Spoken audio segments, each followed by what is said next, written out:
Bienvenidos al séptimo estudio en este primer nivel de instrucción bíblica básica. Ya en la recta final de esta serie estaremos tocando temas importantes como el bautismo, la Santa Cena y la administración de la vida. Pero comenzamos con el tema del bautismo. Jesús dijo, el que crea y sea bautizado será salvo, pero el que no crea será condenado. El bautismo, junto con la Santa Cena o comunión, es uno de los dos ritos establecidos por Jesucristo. En algunas iglesias cristianas evangélicas preferimos llamarles ordenanzas y no sacramentos. La importancia de la enseñanza del bautismo la vemos en que desde el mismísimo inicio de la iglesia, el bautismo es parte de la experiencia de conversión, de la decisión de abandonar la vida pasada y de seguir la que Dios establece en Jesucristo. La importancia del bautismo también la vemos en el hecho de que el mismo Jesús se bautizó. Aunque no había pecado en él, él fue bautizado por Juan el Bautista. Cuando Juan el Bautista protesta sobre esto y no quiere bautizarlo, Jesús le dice que hay que hacerlo porque nos conviene cumplir con lo que es justo, y de esa manera deja el ejemplo establecido. No solamente vemos que Jesús mismo fue bautizado, sino que en el libro de los Hechos, que narra los primeros años de la historia de la iglesia cristiana, el bautismo seguía inmediatamente a la conversión. La gente se convertía e inmediatamente era bautizada. Ahora, ¿qué es el bautismo exactamente? Pues para los cristianos, de acuerdo a la enseñanza bíblica, es un acto sencillo de obediencia que pública y visiblemente nos identifica con el resto de las personas que siguen a Jesucristo, o sea, con su iglesia. Los siguientes versos que vamos a ver, en ellos se indica claramente dos aspectos.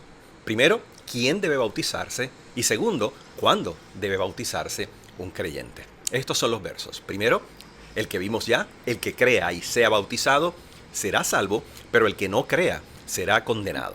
El segundo, arrepiéntase y bautícese cada uno de ustedes en el nombre de Jesucristo para perdón de sus pecados y recibirán el don del Espíritu Santo. De acuerdo a estos dos versos, entonces vemos que los que creen deben bautizarse y deben hacerlo después de creer.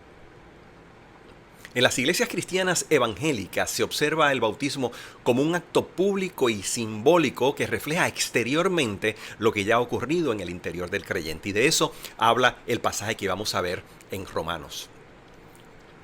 ¿Acaso no saben ustedes que todos los que fuimos bautizados para unirnos con Cristo Jesús, en realidad fuimos bautizados para participar en su muerte? Por tanto, mediante el bautismo fuimos sepultados con Él en su muerte, a fin de que, así como Cristo resucitó por el poder del Padre, también nosotros llevemos una vida nueva. Por lo tanto, entonces, cuando hablamos del bautismo, no entendemos que este acto limpie de pecados en sí mismo. Creemos que esto solo lo hace la sangre del Señor Jesucristo y que no existe ritual alguno que pueda hacer lo mismo. Sin embargo, la Biblia enseña que después de la conversión y como este acto público y simbólico, los cristianos debemos proceder al bautismo. Y lo que sucede es, según este pasaje de Romanos, que en el bautismo representamos lo que ya ocurrió en nuestra vida, nuestra muerte al pecado y nuestra resurrección con Cristo a una nueva vida.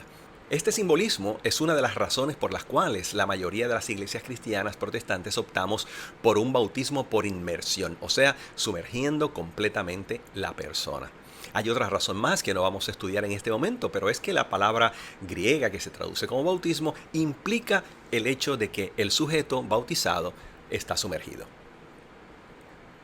En el bautismo, repito, representamos lo que ya ocurrió en nuestra vida, nuestra muerte al pecado y nuestra resurrección con Cristo a una nueva vida. El bautismo propiamente no nos limpia, pero sí representa el evento de nuestra muerte al pecado y de nuestra resurrección, todo esto con Cristo y en Cristo a una nueva vida. La otra directriz específica que observamos respecto a la práctica del bautismo es lo que se llama la fórmula bautismal. Esto lo único que significa es que, como dijo Jesús en Mateo 28, bautizaremos en el nombre del Padre y del Hijo y del Espíritu Santo. Debemos recordar que a pesar de eso, sin embargo, en ellos observamos al menos una ocasión en que se bautiza solamente en el nombre de Jesús. Esta es la llamada fórmula bautismal y por eso cada vez que bautizamos decimos lo hacemos en el nombre del Padre y del Hijo y del Espíritu Santo. Esto representa principalmente dos cosas. Lo hacemos en identificación con el Padre, con el Hijo y con el Espíritu Santo, pero también lo hacemos bajo la autoridad del Padre, del Hijo y del Espíritu Santo. En la mayoría de las iglesias cristianas evangélicas, bautizarse tiene un significado importante para la iglesia como organización, para la iglesia local específicamente. Y es que el bautismo es el momento en que en algunas iglesias el creyente se convierte en miembro de la iglesia local. Y esto suele darle el privilegio de participar de la Santa Cena, de apoyar con sus ofrendas la obra del Señor y también de participar en diversos ministerios. Cuando un creyente se bautiza, también se espera de él o ella su respaldo a la congregación con su asistencia, con su ejemplo y, como hemos dicho, también con su servicio. Tomando en cuenta todo esto, debes meditar en un par de cosas. Primero, si eres creyente en Jesucristo, si has decidido ya seguirle, si te has convertido a Cristo, no hace falta más preparación para bautizarse que haberte convertido a Jesucristo y desear servirle toda la vida. En segundo lugar, debes meditar sobre el significado del bautismo, sobre esta identificación con Cristo y con su iglesia.